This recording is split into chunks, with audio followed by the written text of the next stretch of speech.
Një tjetër rast i rënd ka tronditur sistemin penitenciar shqiptar. Rudenc Myrte, efektiv i burgut të sigurisë së lartë në Drenov, u arrestua mbrëmjen e së martës si pjesë e një hetimi të nisur prej muajsh nga prokuroria pasi dyshimit për futjen e lëndëve narkotike apo dhe sendeve të ndaluara në Qili. Burimet zyrtare bëjnë me dije se ndaj policisë të burgut ishte ngritur një dosje hetimore me përgjime dhe vëshkim të zgjatur, çka forcon dyshimet për një rrjet të organizuar brenda sistemit të sigurisë. Arrestimi i tij ndodhi pak ditë pas kontrollit të befasishëm në Qilinë e Lart Haxhiut, i dënuar me burgim të përjetshëm për masakrën e Lushnjës në vitin 2017.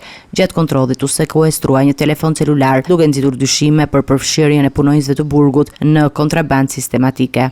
Ende nuk është bërë ditur zyrtarisht nëse Rudenc Myrte ka lidhje direkte me rastin e Haxhiut, por hetuesit nuk e përjashtojnë këtë pistë, duke pasur parasysh që ai është në përgjim edhe për raste të mëparshme. Pas zbulimit të celularit, Lart Haxhiu është vendosur në regjim izolimi, ndërsa po shqyrtohet transferimi i tij në një institucion më të sigurt. Ai ndodhet në burgun e Drenovës për 4 muajsh pas ekstradimit nga Greqia në korrik të vitit 2024 dhe konsiderohet një nga figurat më të rrezikshme të krimit të organizuar në vend, me lidhje të hershme me bandat e Lushnjës dhe konfliktin me ish kreun Aldo Bare.